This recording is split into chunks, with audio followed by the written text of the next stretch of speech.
Good morning all. Is the screen what I have shared is visible to you? Can someone Yes, sir. confirm? Yeah, okay, fine. We will continue from our previous class discussion. And meanwhile, one announcement, that is in your next class, during the next class, at the end of the class, maybe for 30 minutes, we will have the quiz. The schedule, etc., is already communicated to you from the institute and academic office. So you are aware about the evaluation pattern for this semester. In that, first one is the quiz that we are going to conduct on the next class. Okay, just to make a note of this. Okay.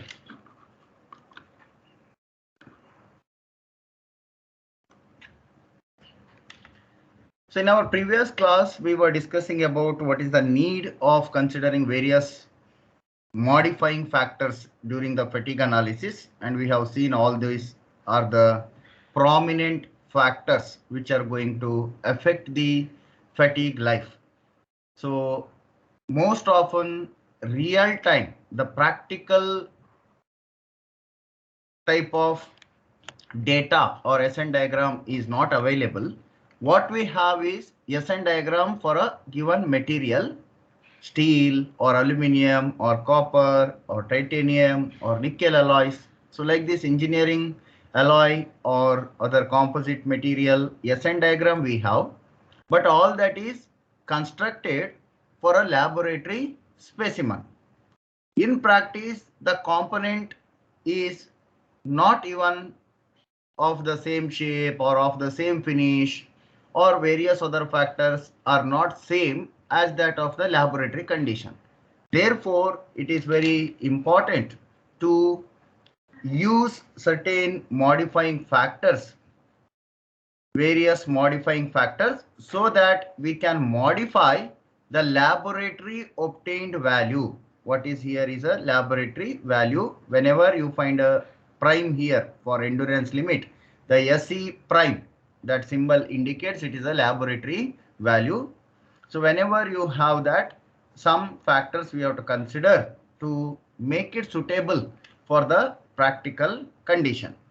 So in that, various factors like surface finish, size factor, load, temperature, environmental factors, various other miscellaneous factors. And in addition to this, we can consider stress concentration factor, fatigue stress concentration factor, KF. Okay, later we will see about this also.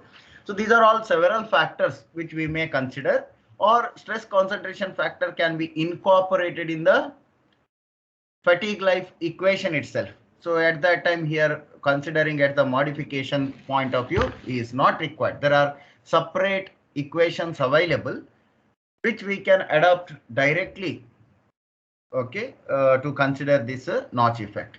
So about notch effect we will see later. First we will finish all these things.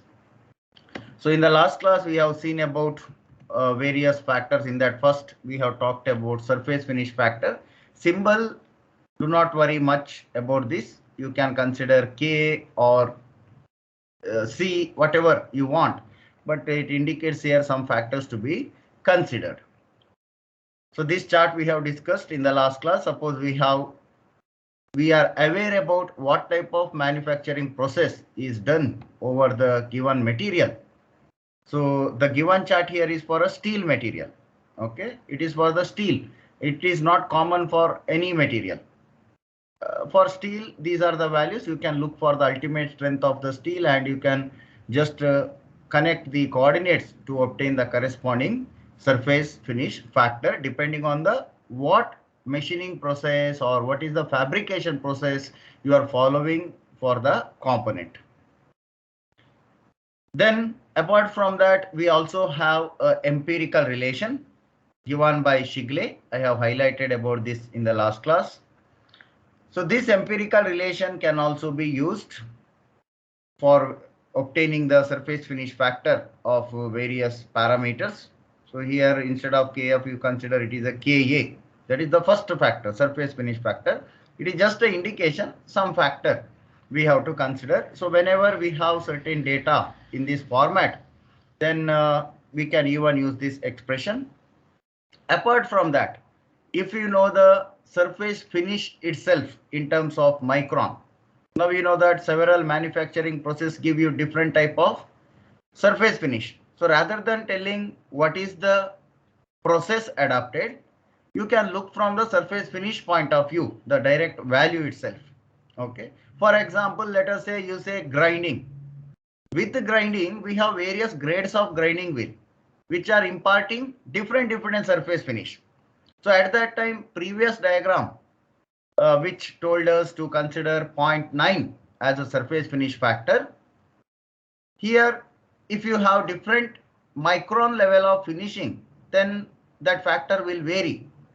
Okay, so rather than simply telling grinding, if we state that what is the surface finish obtained by that grinding, through that we can obtain the surface finish factor.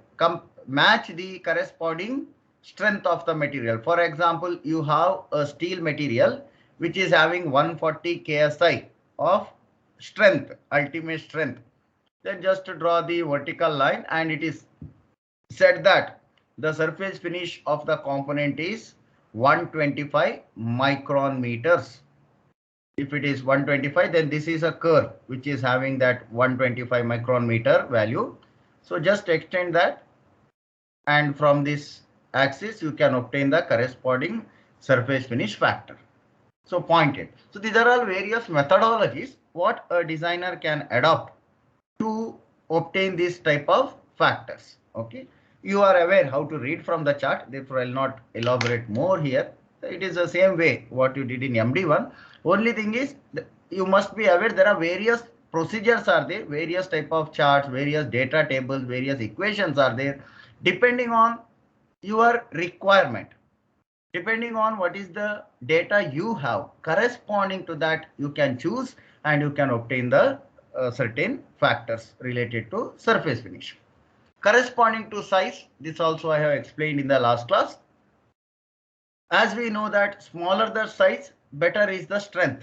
This is well known factor from even from the static point of view. The reason is very simple, that number of flaws in a finer structure, small size structure is always less compared to large size structure. So larger the component, larger the structure, higher are the number of defect, and it will fail much early. Okay. Then here you can observe, if the size of the component what you have designed is less than 8 mm, or in terms of inches less than or equal to 0.3 inches, or in terms of our SI units we may talk about mm. So in terms of mm it is 8 mm, because this is the standard size of the laboratory tested specimen. So if you have your component either equal to that dimension or less than that, then we need not consider the size effect, size component, or say that it is 1. So considering that size factor is 1 means its effect is not there. Okay, because we have modifying factors Ka, Kb, various Kc, Kd, several. You can have n number of factors, and all that multiply by laboratory value of the endurance limit. Then if Kb is 1, then it is nothing but the same parameter you are going to get. So if the size of the component is less than 8 mm, then we need not worry about the size factor. If it is greater than 8 mm, then here there are equation depending on whether you have dimension in inches or you have dimension in mm. So no one is going to tell you in the problem definition or question, as far as exam is concerned, whether you have to consider size factor or not. It is straightforward given the size of the component, that you have to verify whether to take it or not, depending on what is the size. Same is true in your practical scenario. You are in some industry, you are designing a component, the component size comes out to be, let us say, 15 mm. Then you should be aware that when you take the data of laboratory specimen to compare the fatigue life of your component, then size is increased than the laboratory specimen. Therefore, you have to consider the size factor. If you do not consider this and you still go ahead with the design, then your design is going to fail under the applied load. This you must be aware. So nobody tells you that what and all you have to consider. This you should know. Equation you need not worry. Equations will be available in the data handbook. But you must be aware that you need to use some factor which can be obtained by certain empirical equation.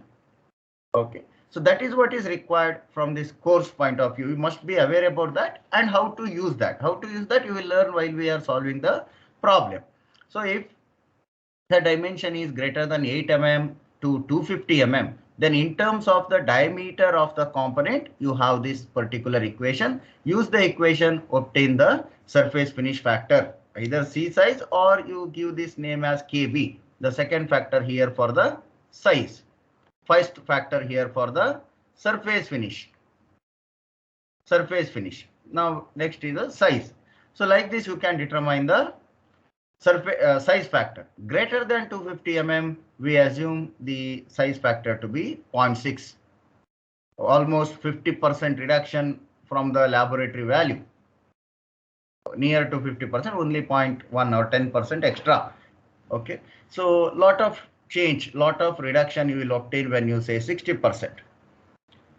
If it is a non-ferrous alloy, this I have highlighted, then these relations are questionable because we do not have sufficient data on non-ferrous alloys. Nowadays it is available. This equation you have to fit.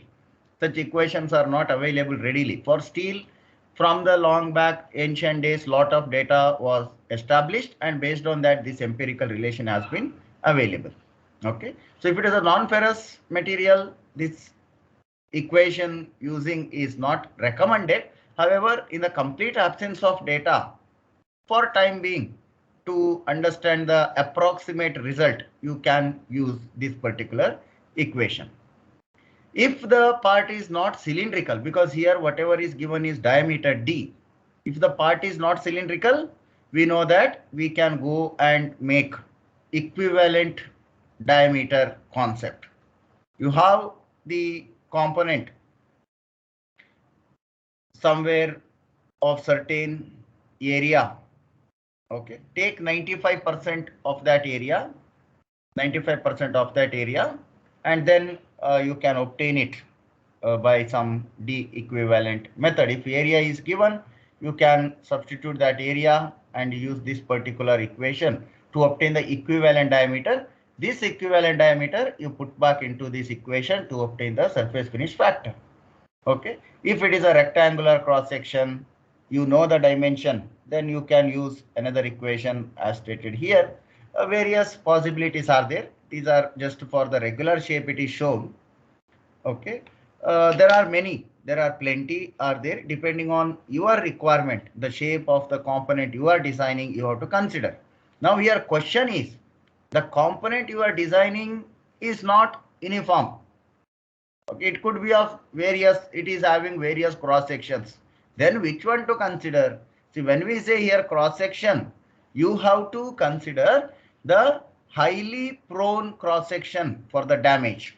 Which cross section is highest level of damage you are going to experience? Most often it is a cross section at the where you have the stress concentration.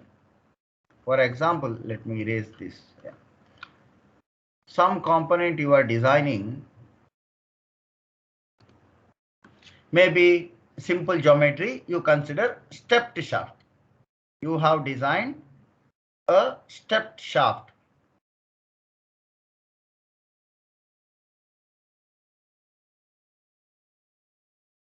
Okay, step shaft. Now, which cross section you are going to consider to get the surface finish factor? You have cross section AA, you have cross section BB, and you have somewhere some more cross section here CC. Okay. So, which cross section you are going to consider? Smaller cross section you have to consider. Larger cross section will obviously take more load. This common sense we should have. It is not that when multiple are there, various size is there, which one to consider. This understanding you must have. It is a basic requirement. So smaller cross section. Further, if you want to consider stress concentration effect into the play, then you have to see where there is stress concentrated location. Usually where there is change in geometry at this particular location, there is a stress concentration, and that will severely affect the lower dimension, lower cross section. So it is a boundary. You have to say infinitesimally small distance to cross section. Once you consider within the larger size, once you consider within the smaller size dimension, then interpret on which cross section stress concentration effect is higher. Usually it is on the smaller dimension only. So we have to consider that particular cross section. So you have to verify. So in your strength of metal and all we have done when we draw on the shear force diagram, bending moment diagram, once considering at an infinitesimally small distance apart cross section in this side and cross section on the other side of the considered point. So same idea here. Depending on this, you have a stress concentration here, then consider the smaller cross section along with the stress concentration factor. So equivalent area or diameter, which one to consider? This is the basic understanding. You cannot consider some random cross section. As an engineer, you have to first analyze which location is prone for damage, where the damage is going to occur or where the failure may occur. That area you have to consider. That is very important. Say, for example, I'll give you one more drawing here. Okay, stress concentration factor, and somewhat here. Let us say this is a simply supported beam with some load at the center. With some load at the center. Okay. Now in this case, where you are going to expect damage? Anyone? Any prediction?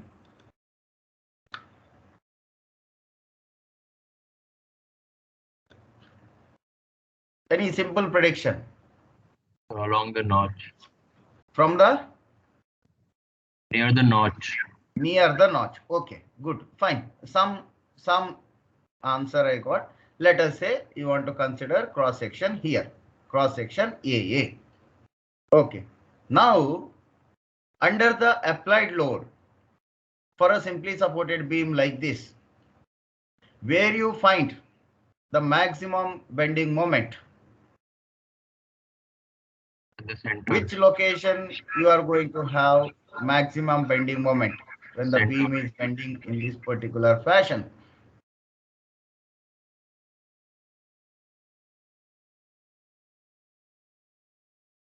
Correct, no? Beam is bending. Where there is M max, you will find The center. at the center. At the center. Okay. So let us take cross section BB. Here you have M max, maximum bending moment. At this cross section, there is a notch, and you have some moment MA, which is less than the maximum bending moment. But when you consider the stress concentration factor, then this MA, when you calculate using the bending equation, where shall I write here? Most of the slide is full. Maybe at the bottom I will erase that.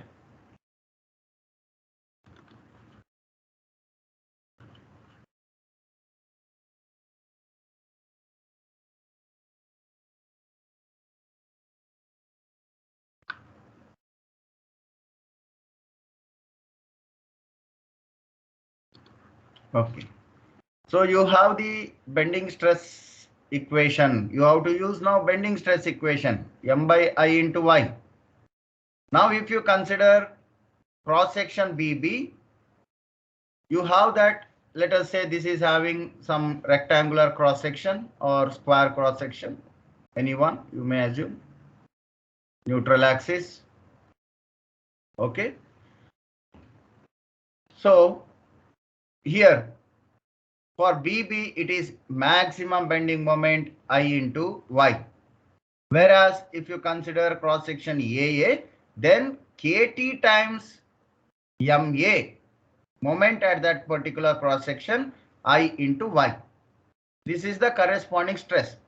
Now, as an engineer, you have to interpret properly whether KT and MA is greater than Mmax or KT into MA is less than Mmax. This decision is important. Based on this decision, you have to select the cross section.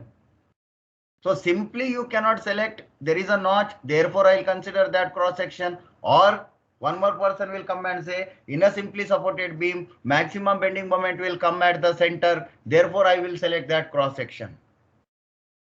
It is not true always. Both are design criteria. No? Where there is a notch, you have stress concentration. So usually by default we'll consider that region with the higher stress. Why you are considering that region higher stress? Only if this KT, when you multiply to the bending moment there, should give you more bending moment than the maximum bending moment experiencing location. So this evaluation is required for an engineer, not straightforward go and select any cross section. First compare for the bending moment and the notch effect, and then compare which cross section is experiencing more stress, that you have to select. You cannot simply select there is a notch, therefore this cross section, or there is maximum bending moment location at the center, therefore that is the cross section. This is what you have to look in your design when you go for industry. Any component you are designing, you must be aware which location is going to experience higher stress due to the operating condition and due to the geometry related aspect. Geometry related aspects, when we say, it is maybe notches, maybe any other factor which is causing more load. You are applying uniform load throughout, but at that particular point the component experiences higher load. Or it could be that in your component at that particular location there is already tensile residual stresses which are not good for a structure under the tensile load. Then you are applied uniform load throughout, but at that location already there are tensile stress over which you are applying the load, and the stress at that location exceeds than other location. So you have to analyze your component thoroughly for maximum stress location as well as the stress location where there is certain stress raising effects are there, that location. Then compare which could be the most severe.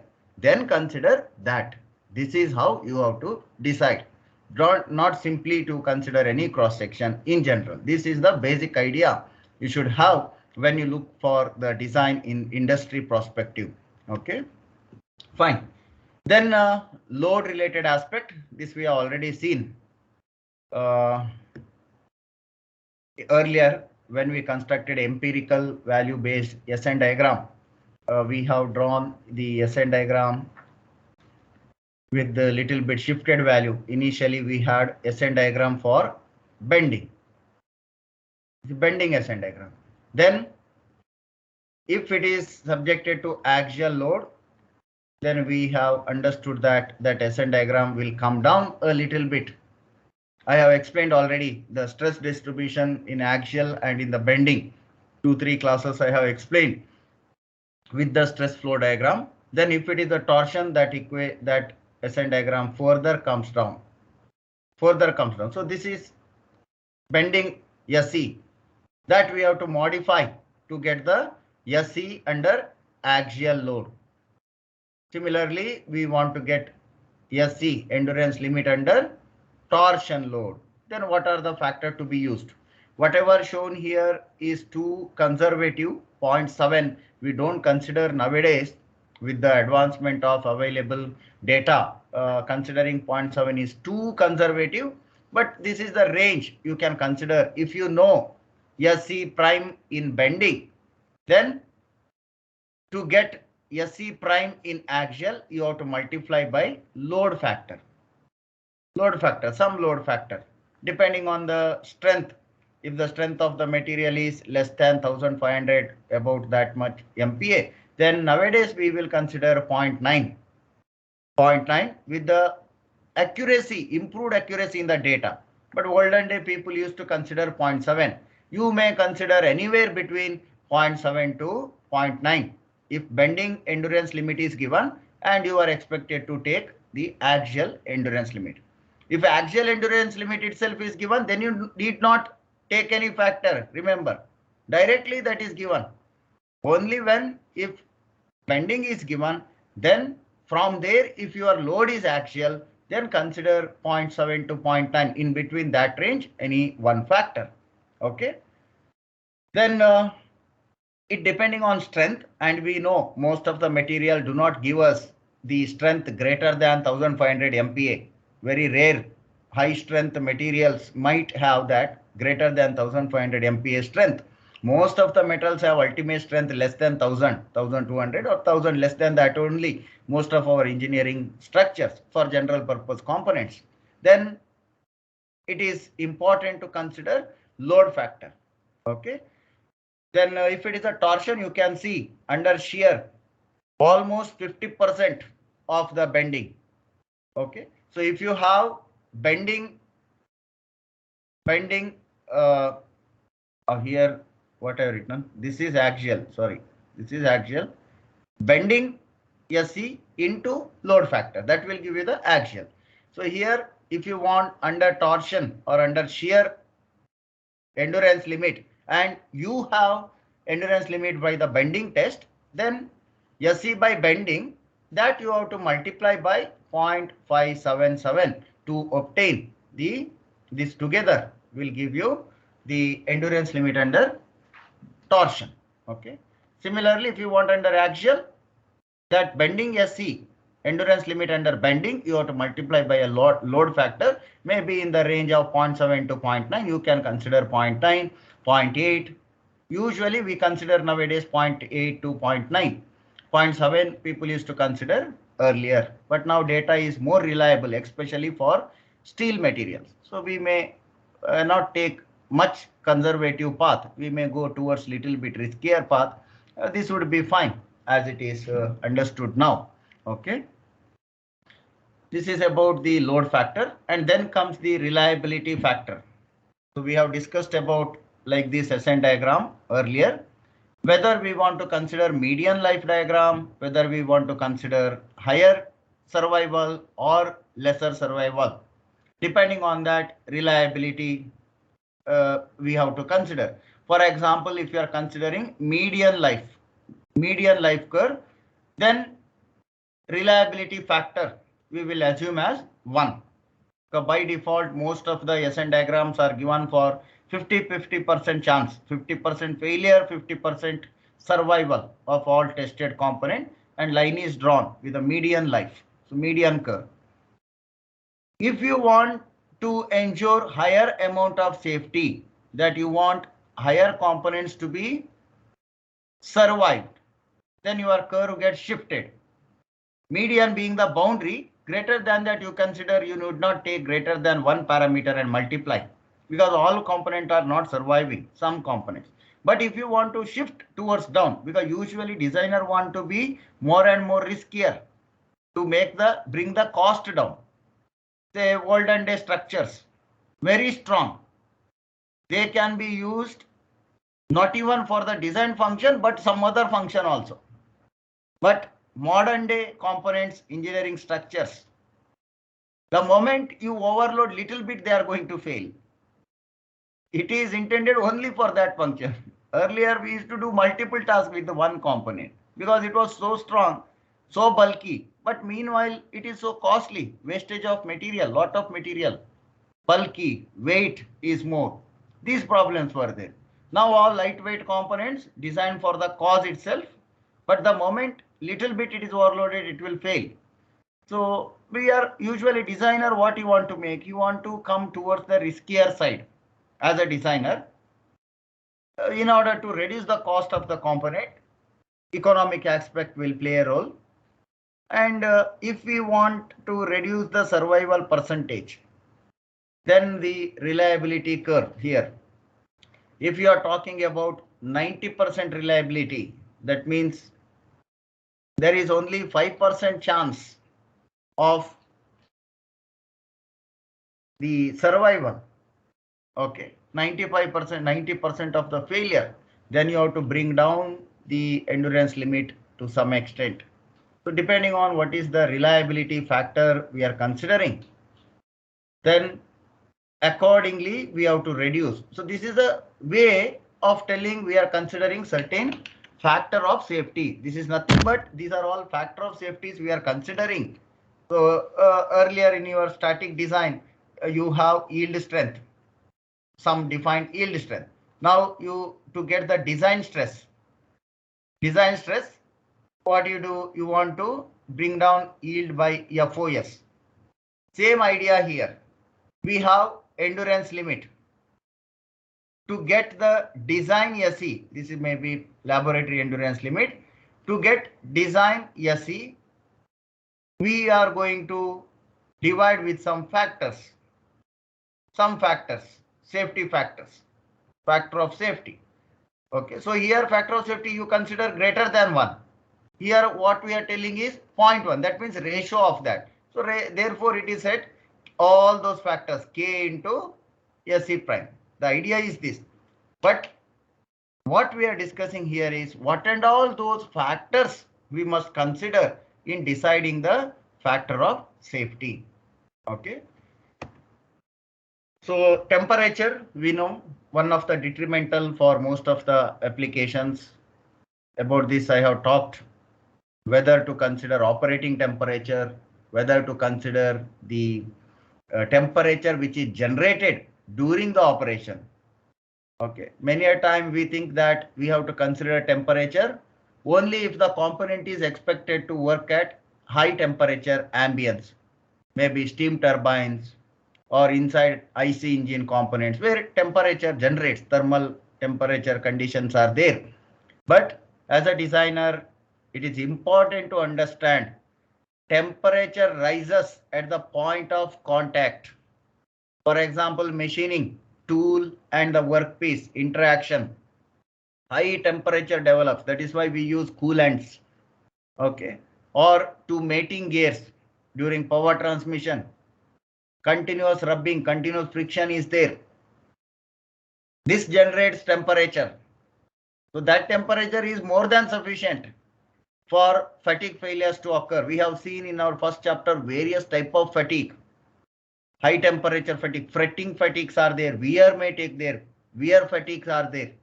As the temperature increases, material becomes much softer and it may plastically deform, not bulk as a bulk, but locally it will deform. The mating surfaces may deform.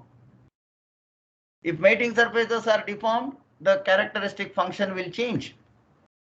Okay, so this is very important to understand. It is not that bulk temperature throughout the ambient temperature has to be higher, but it could be even the small temperature rise in the zone of contact or of the mating parts that also can cause significant fatigue failure.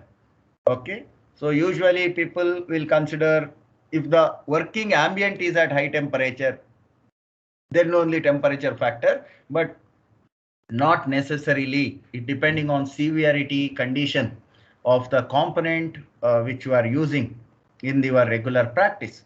If you have provided enough lubrication, enough coolant, then local temperature rise could be avoided. We need not worry about that particular thing. Okay. 1 minute.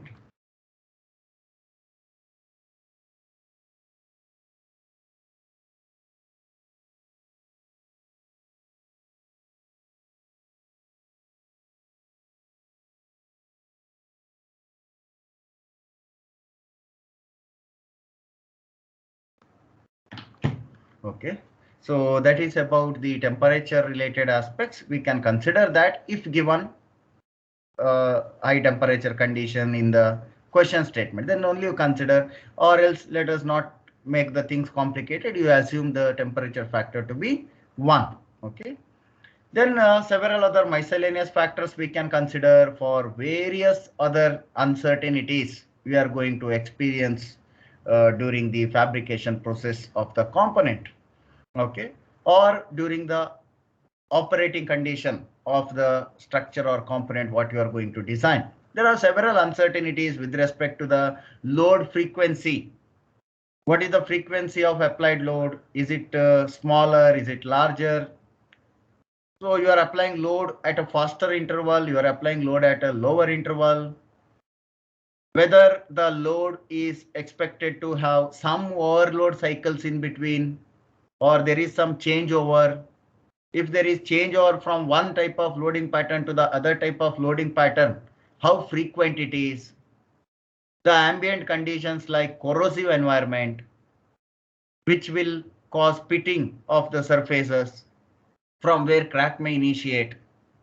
Various other type of diffusion processes in which the component is undergoing, or it is working condition is such that diffusion takes place.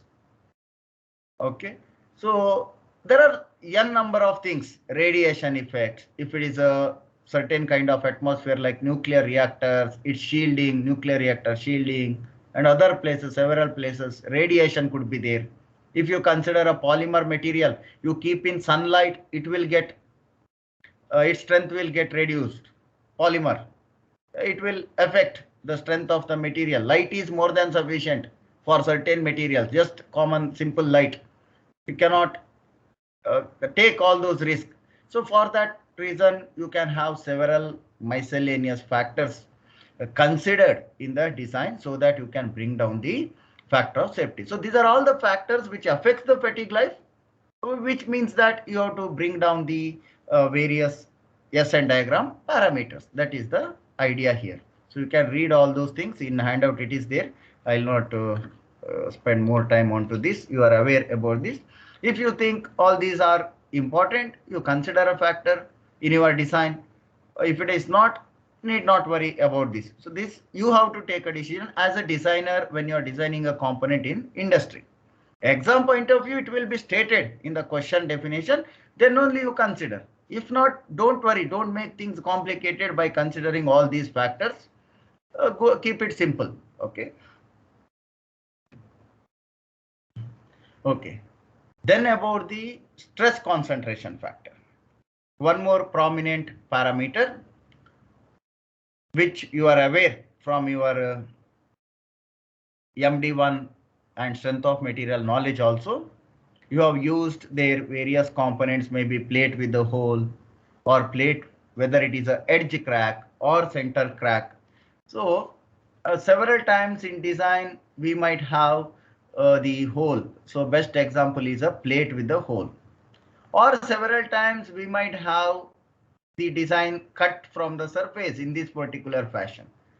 So such things we say edge crack or edge concentrations, stress concentration from the edges, and here stress concentration for the center.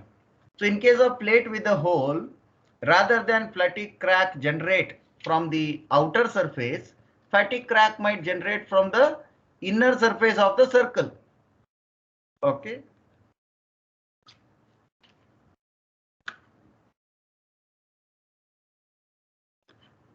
So usually we expect fatigue crack to generate from the surface like this.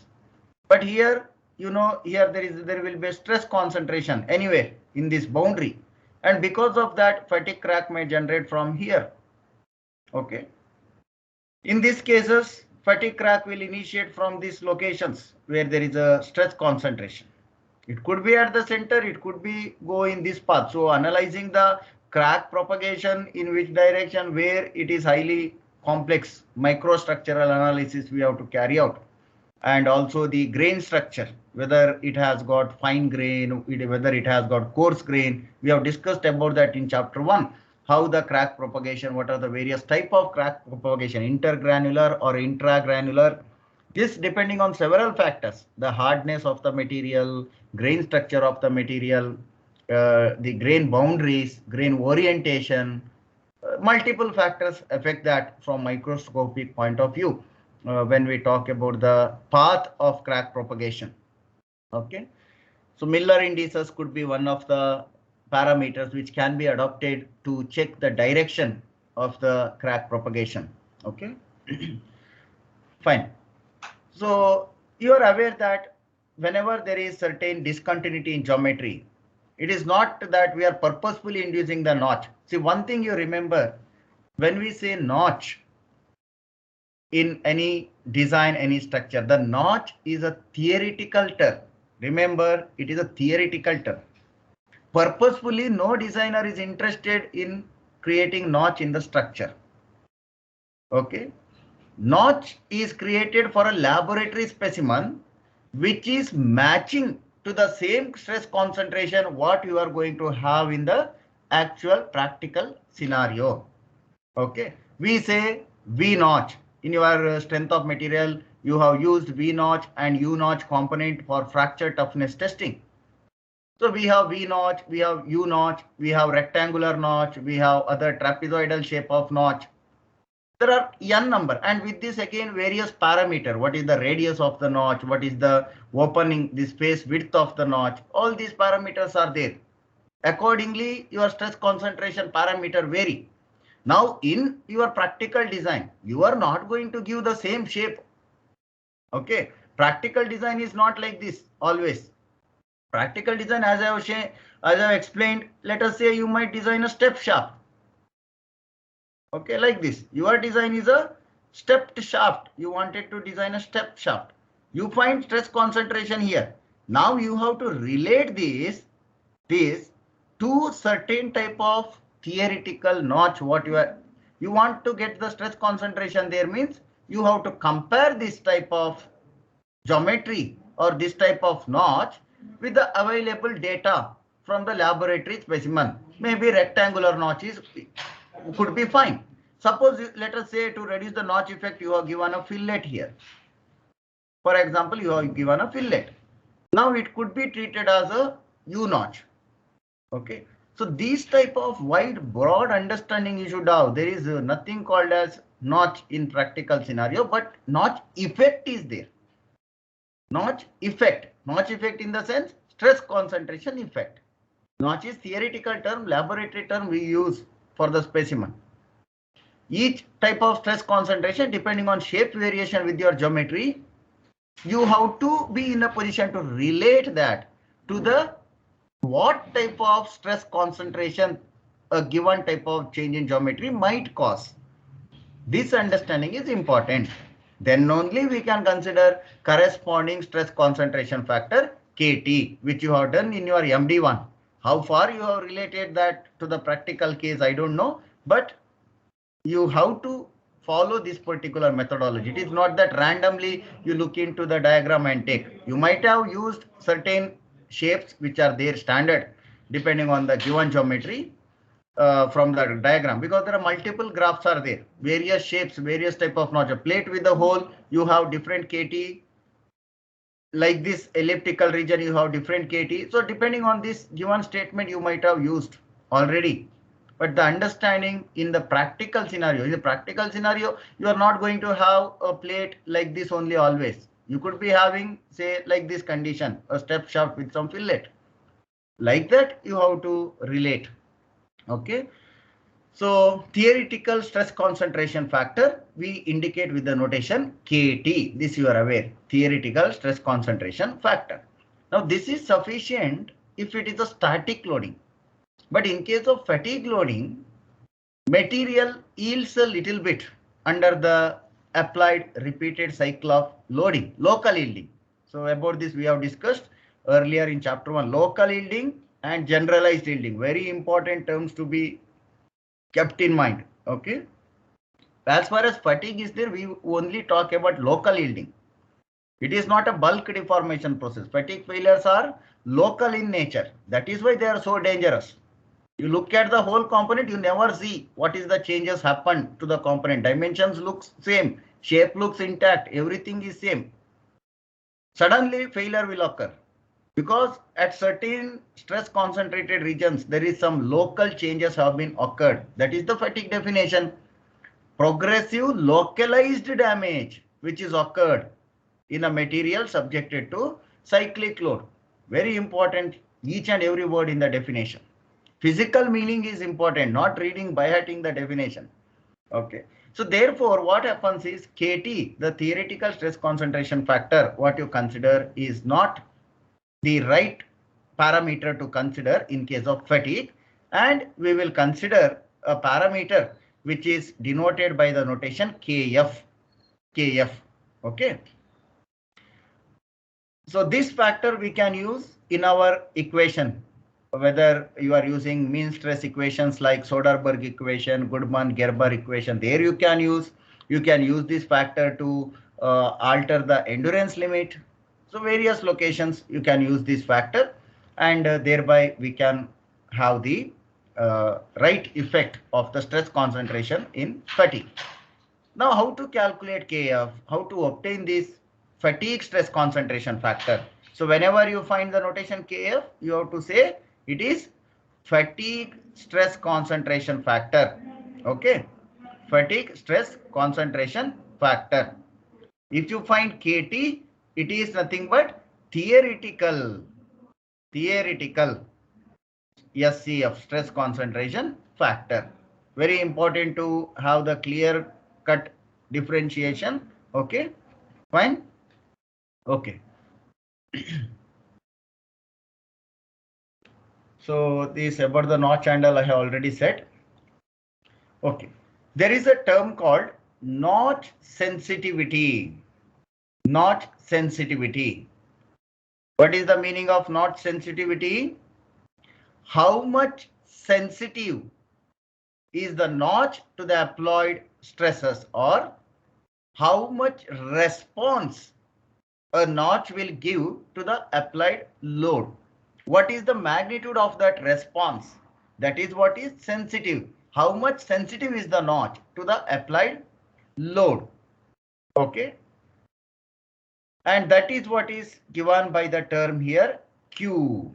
The Q here indicates the notch sensitivity factor in this particular equation. The equation is straightforward. The relationship between fatigue stress concentration factor and theoretical stress concentration factor. So this is one of the important equation. It is there in data handbook. You can also remember this straightforward simple equation. Relationship between fatigue stress concentration factor and theoretical stress concentration factor. Now KT you can take from your design data handbook. Maybe MD1 you have used, no? Same diagrams. You can take theoretical stress concentration factor. Similarly, from charts, we can obtain notch sensitivity factor. There are charts available, there are equations available, various methodologies are there. There are two approaches. One is Peterson's approach. This person's name we have heard during we studied about the history, or we have learnt in the first chapter some background of fatigue, and other one is the famous, the most often used Newberg.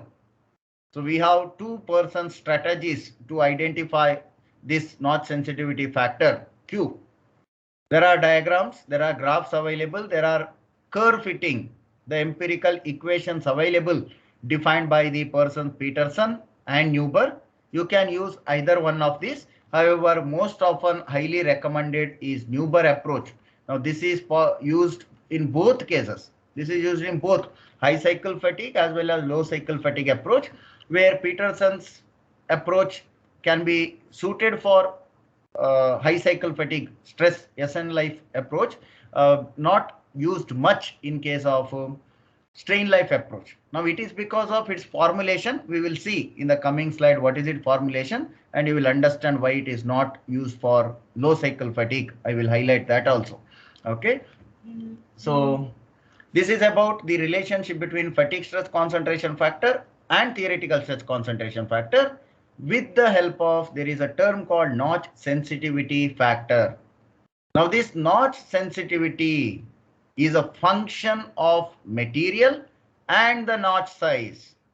So you read here, one parameter is mentioned, brittle materials. Brittle materials are notch sensitive. In brittle material, what is more? What resistance is more? They are hard. Crack initiation resistance is more. Crack propagation resistance is not great in brittle material, fine grain structure. Okay. So if there is a notch, the meaning of having a notch means there is already a crack. Notch itself is a crack. Stress concentration, there is a crack already. Now the applied loads only cause that crack to grow faster and faster. That is why brittle materials are more sensitive to the notch effect. And one more term you can see, the notch radius. Notch radius. So what does it mean? The brittleness is a material property. Nature of a material, the type of a material. It could be ductile, it could be brittle, it could be moderately ductile, or if I take you to the microstructure level, we will talk about fine grain, coarse grain, mixed grain, grain orientation, grain boundaries, all those things. So material related parameter affects the notch sensitivity behavior of the material as well as notch radius. When we say it is the geometry, what is the shape of the notch? You have V notch, you have U notch. Now V notch, if you have, such structures are more sensitive to the fatigue failure, more prone to much stress concentration is higher. Even in your MD1, you open this and see KT for V notch and KT theoretical stress concentration factor for U notch. Okay. Then U notch with various radiuses are available, large radius, small radius. So this will affect, okay, this will affect the notch sensitivity. How much responsive is the notch? In practical, the shape change, the geometry change what you have in your component, how much responsive is that change in geometry to the applied load? That is the understanding of notch sensitivity. Notch is a laboratory term, theoretical term. Practically, for your component, you are not inducing notch. The notch effect comes there because of the unavoidable reasons like non-homogeneity in the material property also, or non-homogeneity in the geometry. Change in geometry you cannot avoid for your structure, for your components. Okay. So this much understanding you should have. Understanding should be broad for a designer, not looking into the term. What is meant by notch? What is Q? Not only that, you must relate that to the actual component from the industry point of view. Okay. So to obtain this notch sensitivity factor, there are two approaches, Peterson's, Newber's, and correspondingly we can obtain the fatigue stress concentration factor. Let us look into that. Importantly, you need to know that notch sensitivity is a function of the type of material and the geometry of the notch what you have. Okay. So fatigue stress concentration factor. If you have the endurance limit of unnotched specimen, you want to reduce this by the time of stress concentration factor, whatever you have, that much you want to reduce to get the SC of notched.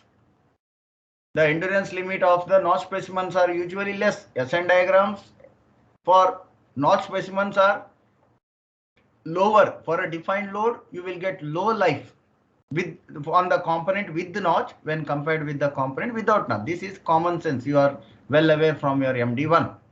Any component is having notch will fail much early than the component without notch. Highly finished smooth surface component will not fail much early because there are no stress concentrations for the crack to initiate and then to propagate faster.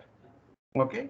So once crack is initiated, then stress concentration build up at the root of the crack, So more on that we will discuss in our fracture mechanics approach. Their idea itself is that The basic understanding is we have the flaw in every material. There is already crack. That is the first assumption to apply the fracture mechanics approach. If you already have a crack, it could be V shape, it could be U shape, it could be any shape. Maybe in micron level, may not be macroscopic level that much large. But at that crack opening, crack tip, at the crack tip, you have the notch effect.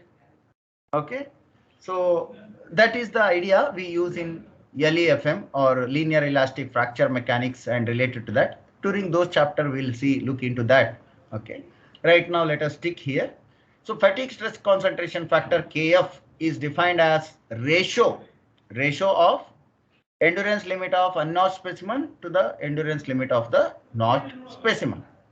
Okay, where KT, theoretical stress concentration factor, is dependent on geometry and type of loading. But fatigue stress concentration factor is not only related with KT, geometry and mode of loading, it is also related with the material type. So here it doesn't mean that KF is only related to material type, comma, it is, you look for this word also.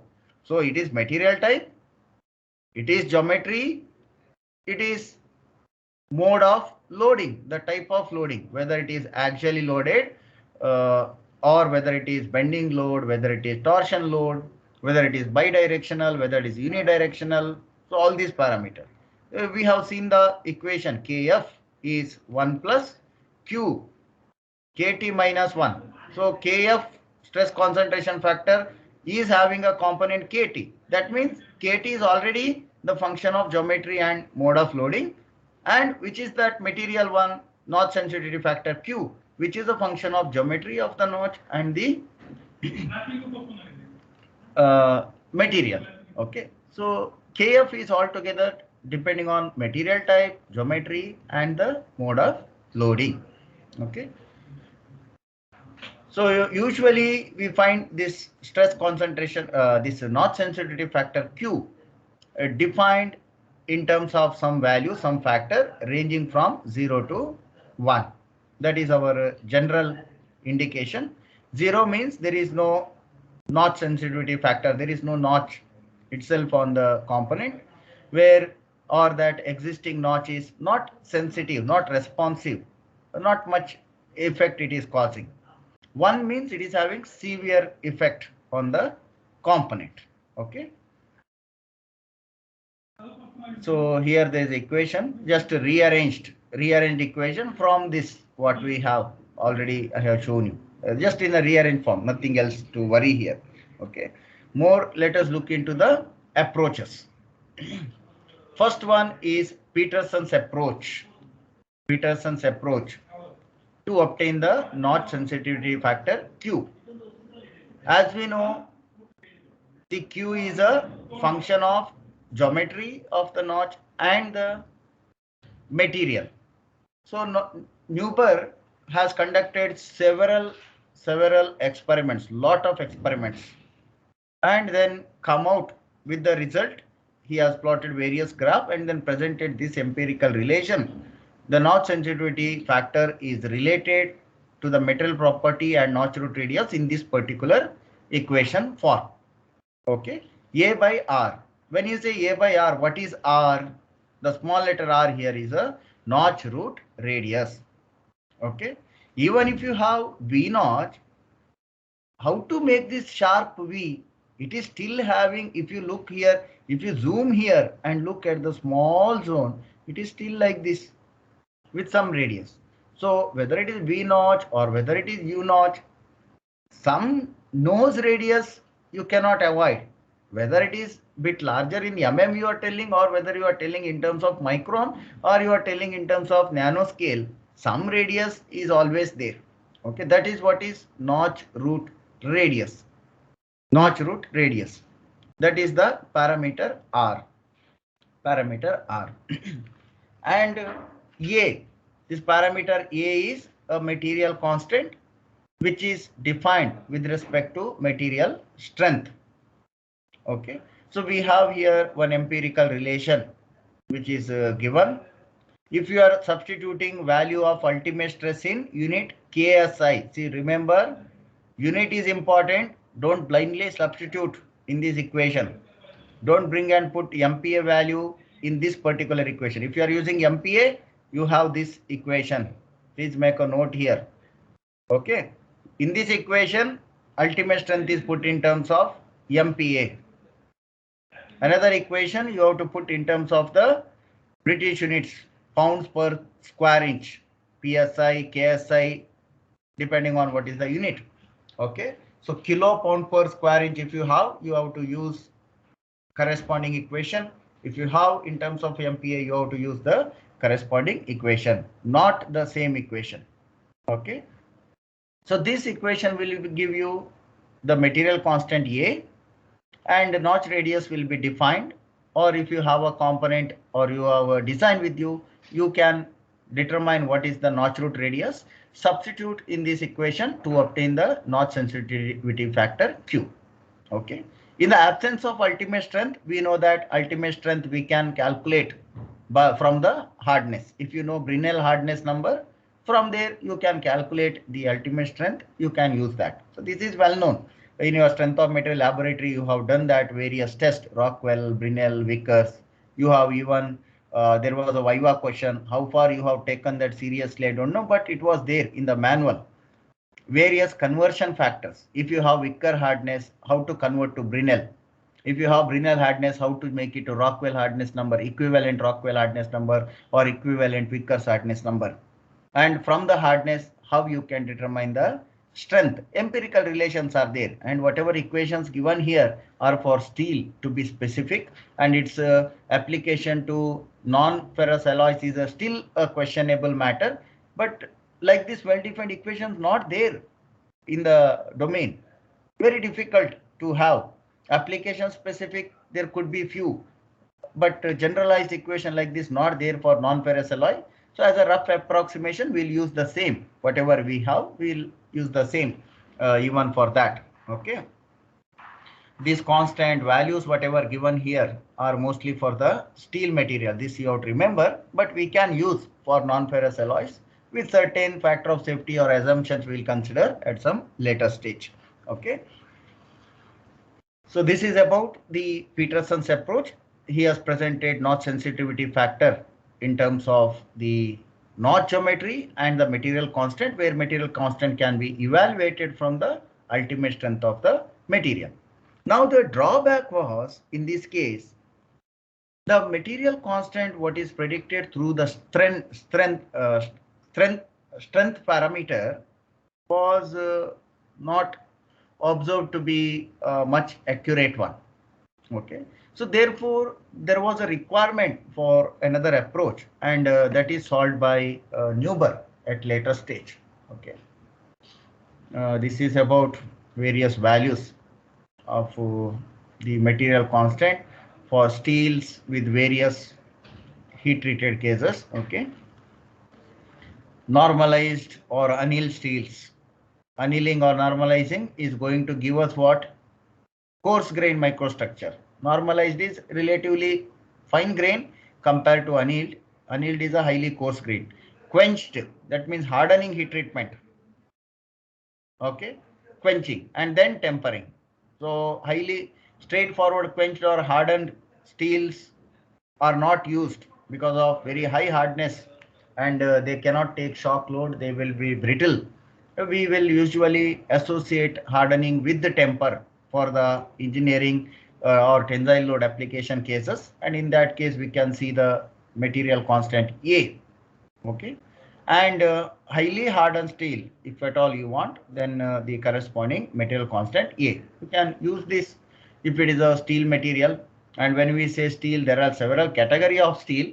Whatever is given here for a simple plain carbon steel, not for the alloy steels. If you talk about other type of steels, then these values may not be correct. These are rough indication, rough assumption, or the data which can be used at the initial stages. Okay, this is experimentally obtained values. Okay, and we can always and calculate by using these equations if you know the strength. Okay, It is recommended that we have to obtain this A from the experiments. If not possible directly to measure this from the experiments, these equations can be used. Okay, fine. So we can see here the A parameter is going on decreasing as the hardness of the material increases. As the hardness is going to increase, you can see the notch sensitivity factor will change, because in this equation A is a numerator. Okay, for a defined constant radius, if A is smaller and smaller, then you can observe the variation with the notch sensitivity factor. That is what is written here with this statement. Okay, if the for a given notch with the hard steels, that means as the hardness increases, they are going to be more and more notch sensitive. This justifies the definition. Earlier we mentioned that brittle materials tend to be higher notch sensitive. So we can even verify that through the mathematical models which are given here. Brittle material means they are hard materials. So as the hardness value is going to increase, their material will become more and more notch sensitive. So we have the graphs plotted by using the same equation. Notch root radius along the x direction. This graph is there in your formula book, what is given. And this is a notch sensitivity factor Q here. Sorry, this is A, I guess.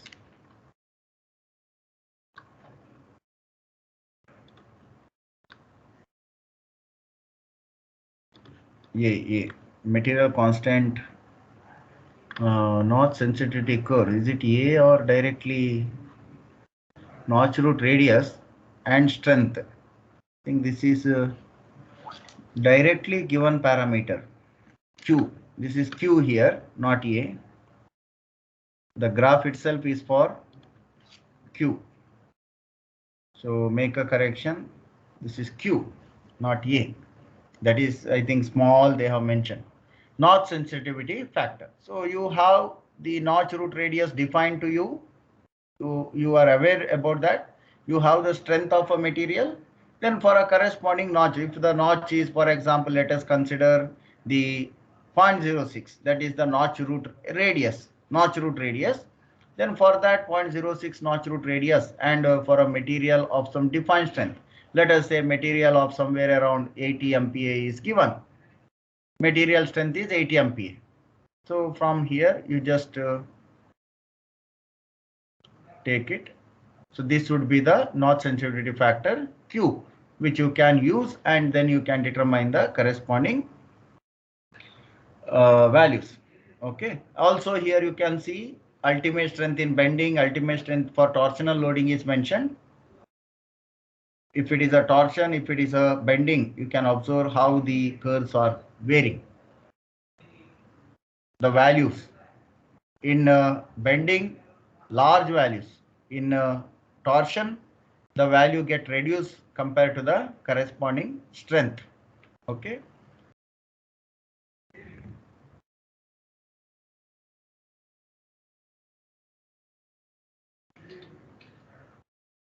So here we can observe the SN diagram plotted for notch specimen and plotted for unnotched specimen. Straightforward, we can make a shortened life or reduced fatigue strength for a notched component.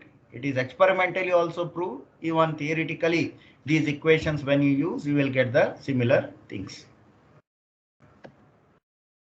One more diagram, what is shown earlier, there it was black and white, here it is in nice color, you can clearly observe. Okay, notch sensitivity factor it is. In the y-axis, notch root radius. In the horizontal axis, the material constant A, which is nothing but the strength based parameter that is plotted there. Each curve is plotted, you take the corresponding value. Okay. Effect of this notch root radius R on the KF for hard and soft material, you can observe from this graph. Okay. For brittle materials, the effect of notch root radius is much early, you can say, as the notch root radius is smaller. That means notch is more sharper. Notch is more sharper. Then hard materials, you can see the stress concentration is going to rise. For example, you take it at this particular point here. So here it is said that the radius of the notch root is some a by 10, some constant, where a could be the here, not the this a is not what you say the strength parameter, material strength parameter. Here a is the crack length or the notch length, we may assume here. Therefore, it is mentioned here a by 10. If the notch root radius is a by 10 here, or at this particular location, we have the fatigue stress concentration factor to be 1. That means that notch is not much sensitive enough. Stress concentration factor is okay. As far as you have a notch of radius very small, a by 10, that much times, where a is a crack length. Okay, crack length divided by 10. If you have the notch root radius of that size, then stress concentration factor is not there. Now you increase a little bit. Now you increase that to little bit. Maybe I will take one more value here. Maybe I will write this as R is equal to a by 5, for example. Okay. Now you can observe, if it is a brittle material, stress concentration has started to develop. This is a brittle now, or hard material, brittle or hard material. Another place it is a soft material. So for a hard material, with the notch radius of a by 5, the stress concentration has started to build up. Whereas for a soft or ductile material, still stress concentration effect is not observed. Okay, so that is what is looked here. As you increase, go on increasing the notch root size. Notch root size, you can observe the stress concentration factor is going on increasing. Okay, so that is what you can observe here with this diagram. You can read all those. We have already put in the handouts. Then another approach, as I said, is a Neuber approach. In Neuber approach, you can see the terms have been put under the square root term, to give the relationship. This Neuber has derived this particular parameter, and here, similar to Peterson's, this A, or usually we'll represent that with the notation called rho. Okay, any one notation. Sometimes you find A, sometimes you find rho. If you have the same notation A, don't get confused with the Peterson's approach. You can differentiate that with the root. If there is a root, it becomes the Peterson's approach. Okay, is a material constant. We can, whenever there is a, don't use the previous equation given by the Peterson in this. That is wrong here for a Neuber's approach. For Neuber's approach, A is related to the grain size of the material and experimentally determined. Okay, symbol could be A, symbol could be rho. That is what I want to highlight here. Symbol could be any, but the meaning of the corresponding equation, how Neuber approach and Peterson's approach are different. Peterson's approach, I will write here, Peterson's stress concentration approach equation, Q is equal to 1 by 1 plus A by R, where R term is same, notch root radius in either case. Neuber's and Peterson's approach, R is same, but the constant A, Peterson's give in terms of, I will write proportional to strength of the material. Strength of the material. Whereas Neuber gave this constant A, or usually you refer with the notation rho, proportional to grain structure. Grain structure. Okay. Then what is the similarity? Why? How we can relate? Because we know no strength is related to the grain structure. Strength for a material from microscopic point of view comes from where? Based on the grain structure. You have annealing, you have coarse grain. And that means material is moreover ductile in nature. Hardening heat treatment will give you the more fine grain crystal structures, very fine grain microstructures. So that will define the strength also.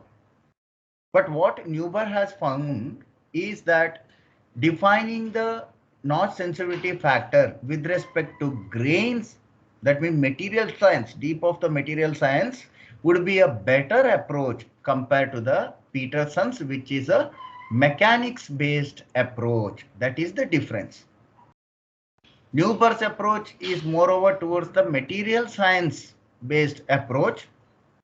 And as we know, this parameter is a material constant. Material constant derived from the material science approach, the microstructure related level is defined, then it is much better compared to macroscopic related aspect defined by the Peterson. So therefore, Neuber approach is always considered to be better or first option for the designer if we have the data of that grain structure related parameter. And this term, you see, since it is related to grain size, we cannot directly determine from any empirical relation straightforward.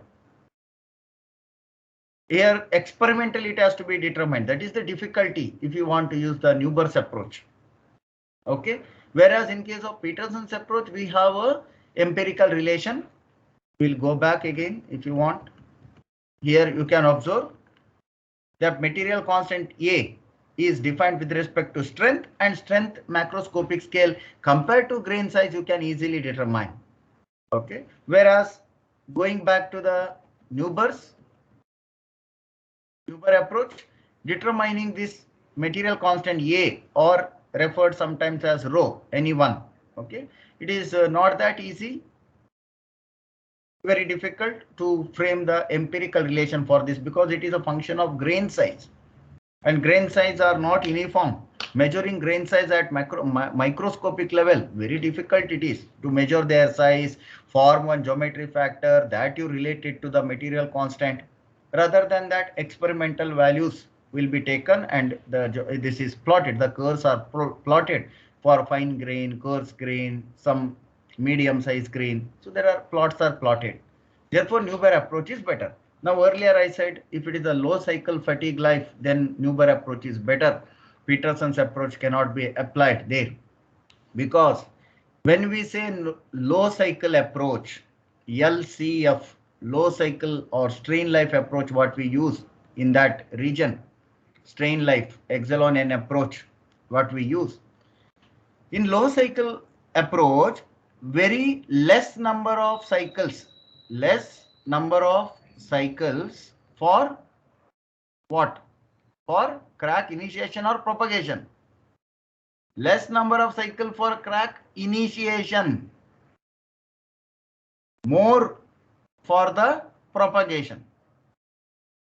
Low cycle fatigue region. Whereas if it is a high cycle fatigue region, then more for the crack initiation. More for crack initiation and very less, very negligible, sometimes 1 or 2 also, very less for propagation. Okay. So when we say crack is propagating, what is the meaning? The crack is yielding. Crack is yielding, or whatever crack is there, that is getting opened up. So plastic deformation is there, localized plastic deformation, do not consider as a bulk. Okay. You have a plate with some edge crack, Now this crack of some length A, crack length A, and it will now grow to the next under the applied size. Under the applied load, now the crack length is increased to some next level, A0. Okay. What is this? When you say crack is developed and extended, growth, when there is some plastic deformation, crack has to reach this level and retain that position. So local yielding is there, local yielding. So from the strength point of view, this local yielding prediction is not that easy. From grain structure point of view, this local yielding can be easily predicted. That is the right way to predict the propagation, the plasticity. That is why Newber's approach can be used even for the low cycle fatigue, because it is microscopic aspects are considered. Whatever the crack propagation happening, that is considered in this particular case, where in case of Peterson's approach, that parameter is not there. Okay, it is a strength based macroscopic approach which is suitable in the elastic regime. That means plastic crack propagation should not be there much. Crack initiation time should be more. Therefore, Peterson's approach highly suited for high cycle fatigue region. Newber's approach can be applied for the both condition. Okay, but obtaining the material constant in Newber's approach is quite difficult. For steels, some well-known material charts are there, data charts. You can refer there and you can obtain. But if you have a custom-made material for your component in industry, then for that, who will give you the Newber's constant? You have to experimentally determine. Lot of time will go there. But meanwhile, if you have a custom material and you know the strength of the material, then you can easily calculate the Peterson's constant and you can go ahead with the calculation. But provided your design is for high cycle fatigue, then only. If it is for low cycle fatigue, then using Peterson's approach is not recommended. In the complete absence of data, to obtain rough approximation, you can still use it. Okay, it is not that we cannot use at all. There is in design, there is nothing called as hard and fast rule that you cannot use and you have to use this only. It is left to the designer's decision how far he want to take risk, how he can justify his selection. Finally, every procedure what you adapt in the design must be justifiable. Why? And what is the reliability of your final result? Can we rely on the result? Is it safe to consider your result? So this has to be justified, or this guarantee has to be given by the designer. Selection of equation, which equation, when to select, where to select, why to select. These questions should be addressed by the designer. You use any equation, but you justify accordingly in your design, and it must be valid. It is not that for justification reason you justify. It should be valid. If your results are not correct and you still justifying your selection process, that is straightforward wrong. You will get 0 in design. That is not right path. The justification must be logical and practical applicability. That way we have to design a component by selecting the appropriate equation. Okay.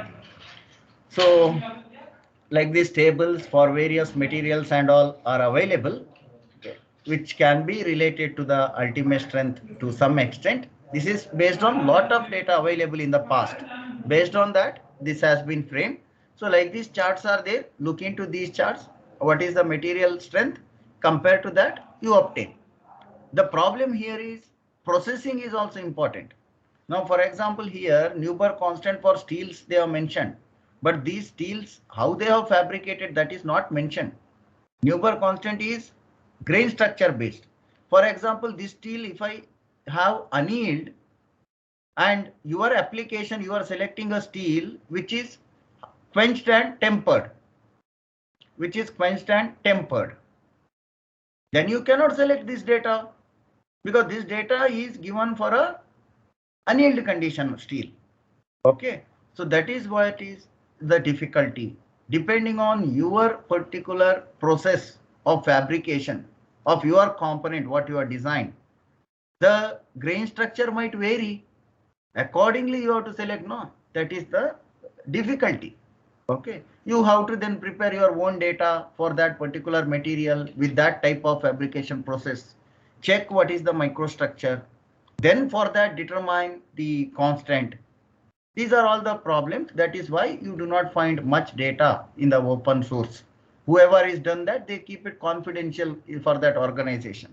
Lot of data related to fatigue and fracture mechanics are confidential, not yet available in the open domain as you observe for the other in the static design and all. Okay. So Newberg constant here for annealed aluminium as well as hardened aluminium, you can observe. The difference only you can straightforward observe. Okay. For the corresponding same for the ultimate strength of 15 with the annealed. Annealed means coarse grain. For the same ultimate strength with hardened fine grain structure, you observe the difference. 0.341 here in annealed case, where in the hardened case it is 0.475. Significant difference it will make when you calculate Q. Q is 1 by 1 plus square root over A by R. Significant difference will occur. Okay.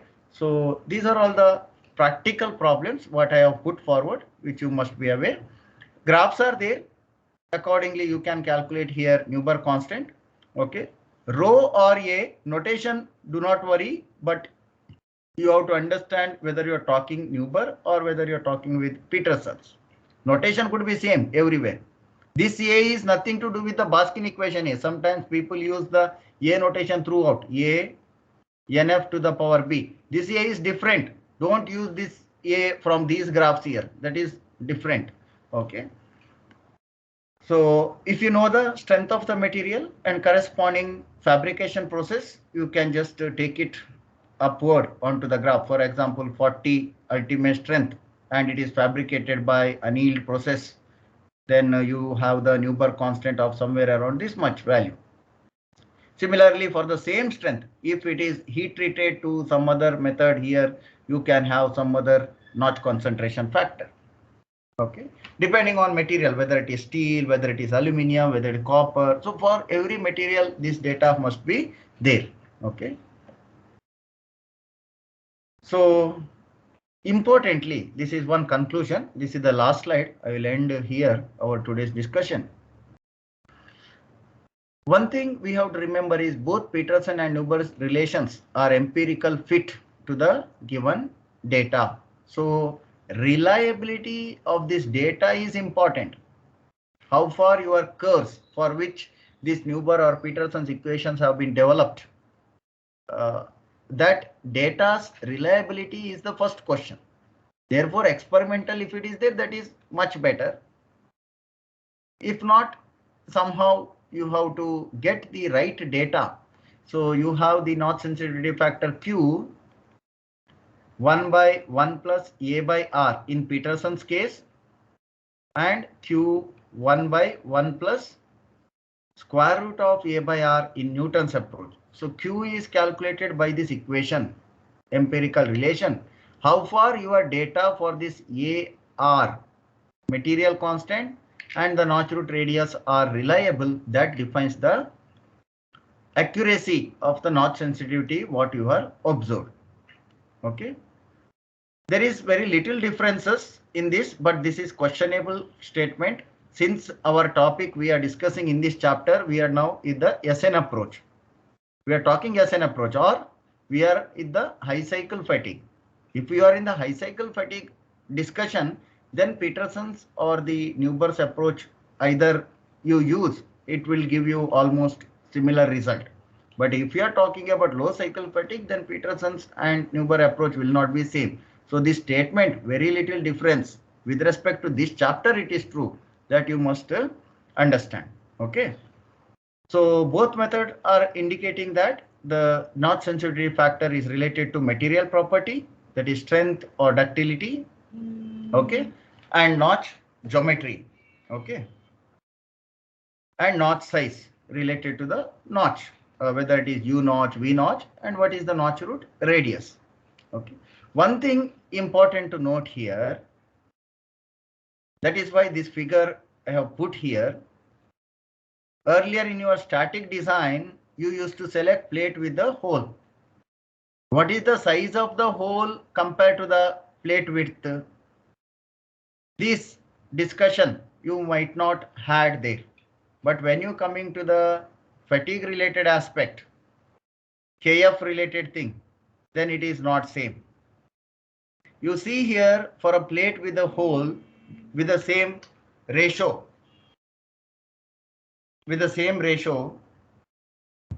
you have your KT same. Either case it is same. So you look into your machine design data handbook, you obtain the corresponding KT for a given parameter, theoretical stress concentration factor.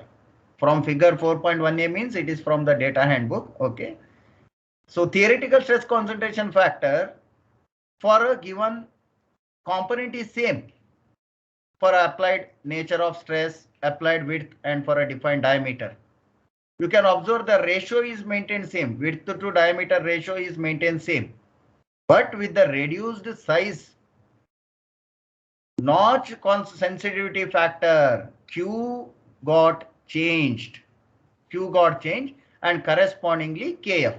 Because KF is 1 plus Q KT minus 1. So this theoretical stress concentration factor is same, but notch sensitivity varied. This is further making complicated your fatigue designs with the notch. We cannot, just because two shapes are same exact shape, and even the geometric ratio is same, despite that the fatigue stress concentration factor is different because the response of the notch to the applied load or the sensitivity of the notch to the applied load is quite diverse.